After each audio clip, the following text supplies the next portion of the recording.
Corona से जूझ रहे मेडिकल कर्मियों पर हमला करने पर अब 7 साल की सजा, जेल और 5 लाख रुपए तक का जुर्माना हो सकता है। केंद्र सरकार ने अध्यादेश जारी कर 123 साल पुराने राष्ट्रीय महामारी कानून में बदलाव को मंजूरी दी है।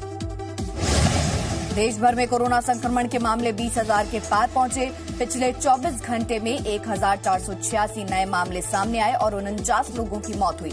कोरोना से अब तक कुल मौतों का आंकड़ा 652 हो गया है, जबकि 3,960 लोग ठीक होकर घर जा चुके हैं। कोरोना के हालात पर चर्चा करने के लिए प्रधानमंत्री मोदी 27 अप्रैल को सभी मुख्यमंत्रियों से वीडियो कॉन्फ्रेंसिंग करेंगे। इस वीडियो कॉन्फ्रेंसिंग में इकोनॉमी को धीरे धीरे खोले जाने पर चर्चा होगी। कोरोना से लड़ाई में माइक्रोसॉफ्ट के फाउंडर बिल गेट्स ने प्रधानमंत्री मोदी की लीडरशिप की तारीफ की है। कहा कि पीएम मोदी के नेतृत्व में भारत के लोगों ने लॉकडाउन का अच्छे ढंग से पालन किया है। तबलीगी जमात के मौलाना साद और निजामुद्दीन मरकज को मिलने वाली फंडिंग की जांच तेज हो गई है। दिल्ली पुलिस की क्राइम ब्रांच मौलाना साद के साथ उन तमाम जमातियों के बैंक अकाउंट को भी खंगाल रही है जो जमात में शामिल होने आए थे। महाराष्ट्र के पालघर में 2 साधुओं समेत 3 लोगों की हत्या के मामले में जंगल में छिपे 300 आरोपियों की ड्रोन से तलाशी की जा रही है। मामले में गिरफ्तार हुए 101 लोगों की पुलिस ने सूची जारी की। कोरोना को लेकर पश्चिम बंगाल सरकार का बड़ा फैसला। बंगाल के मुख्य सचिव राजीव सिन्हा ने कोरोना के इलाज में लगी हेल्थ टीम के मोबाइल ले जाने पर रोक लगाई। सभी स्टाफ को अपने फोन बाहर रखने के आदेश दिए। लॉकडाउन का उल्लंघन कर मुंबई के खंडाला से महाबलेश्वर यात्रा करने वाले वधावन परिवार का 14 दिन का क्वारंटाइन आज खत्म होगा। साथ ही स्पेशल कोर्ट में आज कपिल और धीरज वधावन की अग्रिम जमानत याचिका पर भी सुनवाई की जाएगी। कश्मीर में होने वाली अमरनाथ यात्रा पर संशय बरकरार। उपराज्यपाल गिरीश चंद्र मुर्मू के नेतृत्व में श्री अमरनाथ श्राइन बोर्ड ने बुधवार को बैठक करके इस यात्रा को रद्द करने की घोषणा की। कुछ समय बाद ही नोटिफिकेशन जारी कर इस घोषणा को वापस ले लिया गया।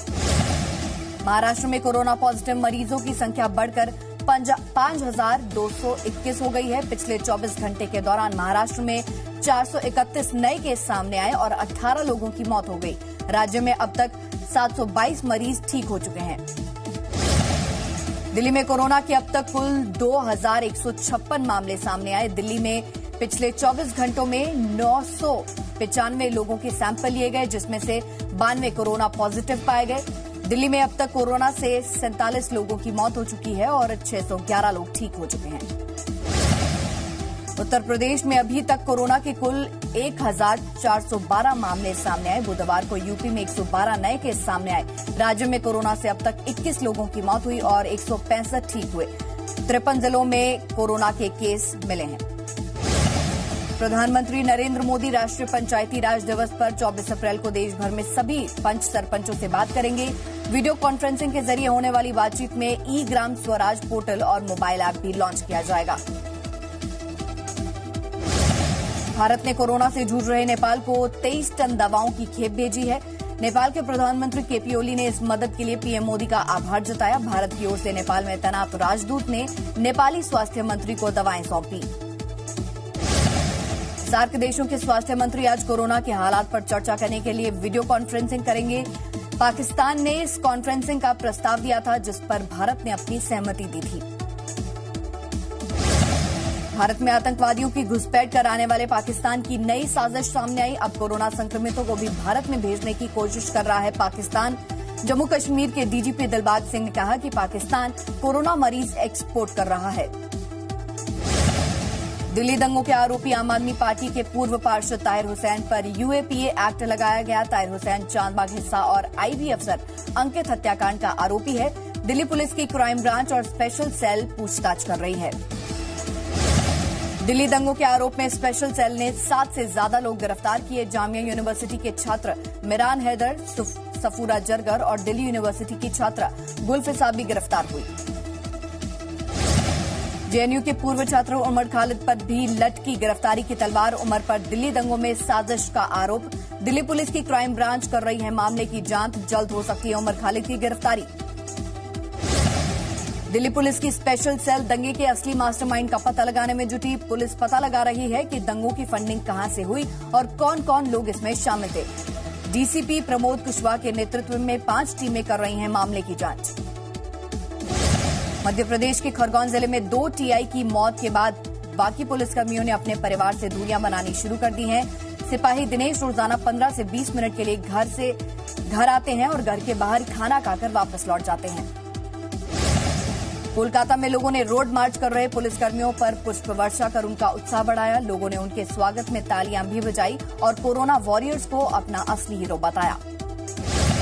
पंजाब के फरीदकोट के एसएसपी मंजीत सिंह ने चेक पोस्ट पर जाकर पुलिसकर्मियों का हौसला बढ़ाया। उन्होंने पुलिस वालों को फल और मास्क भी बांटे। पुलिसकर्मियों को अपनी सेहत का भी ख्याल रखने की अपील की।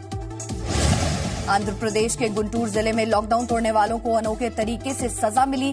पुलिस ने सभी दोषियों को लाइन में खड़ा करके 100 बार मैं लॉकडाउन नहीं तोड़ूंगा, मैं शर्मिंदा हूं लिखने की सजा दी। अहमदाबाद के नेहरू नगर में धार्मिक कार्यक्रम रोकने पुलिस पर लोगों ने पथराव कर दिया। हमले में एक पुलिसकर्मी का सिर फट गया और गाड़ी के शीशे टूट गए। सूचना मिलने पर पुलिस ने और फोर्स भेजकर हालात पर काबू पाया। लखनऊ के कैंट इलाके में गश्त करने गई पुलिस के साथ धक्का मुक्की हुई। पुलिस ने लोगों को घर से बाहर न निकलने की बात कही, जिस पर युवकों ने पुलिस वालों के साथ बहस शुरू कर दी। यूपी के गोंडा जिले में प्रधान प्रतिनिधि और उसके 2 साथियों ने जिला अस्पताल में तैनात डॉक्टर से बदसलूकी की। उनकी ये करतूत अस्पताल के सीसीटीवी में रिकॉर्ड हो गई। पुलिस ने तीनों आरोपियों को गिरफ्तार किया। अहमदाबाद के कोविड केयर सेंटर में क्वारंटाइन किए गए मरीजों का क्रिकेट खेलते हुए वीडियो वायरल हुआ। जानकारी मिलने के बाद प्रशासन ने सभी मरीजों को सेंटर के बाहर न निकलने का निर्देश जारी किया। मुंबई में कोरोना पॉजिटिव मरीजों की संख्या बढ़कर 3683 हुई। बुधवार को कोरोना के 232 नए मामले सामने आए। पिछले 24 घंटे में 10 लोगों की मौत हुई। मुंबई में कोरोना से अब तक कुल 161 लोगों की मौत हुई। महाराष्ट्र के पुणे शहर में कोरोना संक्रमित लोगों की संख्या 730 के पार पहुंच गई है। शहर में मरने वालों का आंकड़ा 54 हो गया है। वहीं पिंपरी चिंचवड़ में कोरोना के 67 केस सामने आए हैं।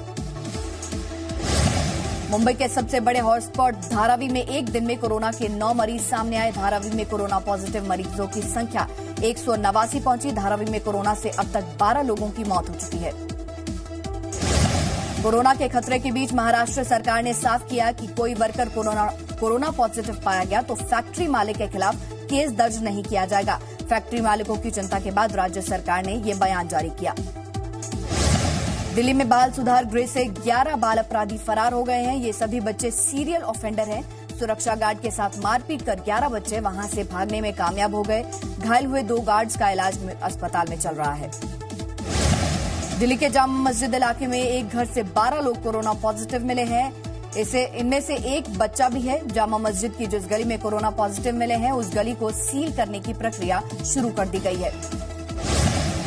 दिल्ली के सुल्तानपुरी में क्वारंटीन सेंटर में हंगामे का वीडियो सामने आया। वीडियो में जमात से जुड़े लोग डॉक्टरों पर लापरवाही का आरोप लगा रहे हैं। लोगों का कहना है कि समय पर इलाज न मिलने से उसकी मौत हुई। रिहायशी इलाके के पास क्वारंटीन सेंटर बनाने को लेकर लोगों ने किया विरोध। दिल्ली के शालीमार बाग इलाके में खोसला मेडिकल इंस्टीट्यूट को सेंटर बनाने का विरोध हो रहा है। लखनऊ में मुख्यमंत्री आवास पर सीएम योगी के दिवंगत पिता के लिए श्रद्धांजलि सभा का आयोजन किया गया। इस मौके पर बड़ी संख्या में राज्य के कैबिनेट और राज्य मंत्री श्रद्धांजलि देने पहुंचे। हरिद्वार में बस्तियों को सैनिटाइज करने के लिए नगर निगम ने अभियान चलाया। ब्रह्मपुरी, काशीपुरा और झलकारी बस्ती में दवा का छिड़काव किया गया। साथ ही लोगों को कोरोना से कैसे बचा जाए इसकी जानकारी भी दी गई।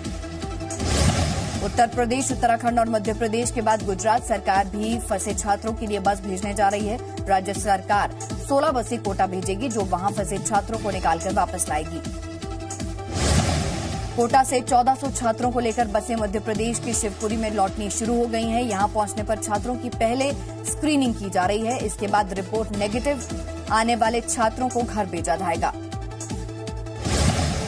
हरियाणा सरकार ने पत्रकारों के लिए जीवन बीमा की घोषणा की है। सभी मान्यता प्राप्त पत्रकारों को 10 लाख जीवन बीमा दिया जाएगा। कोरोना संकट के समय जान जोखिम में डालकर जनता तक सही खबर पहुंचाने के लिए राज्य सरकार ने फैसला लिया। कांग्रेस नेता रणदीप सुरजेवाला जींद की अनाज मंडी पहुंचे, जहां वो सोशल डिस्टेंसिंग का पालन करते नजर नहीं आए। यहां उन्होंने किसानों को संबोधित किया, जिसमें सोशल डिस्टेंसिंग के नियमों की धज्जियां उड़ती दिखी। No signal, no worry. Presenting Z News app. with live TV, latest updates, and expert opinion. Available on Google Play and App Store. Download it now.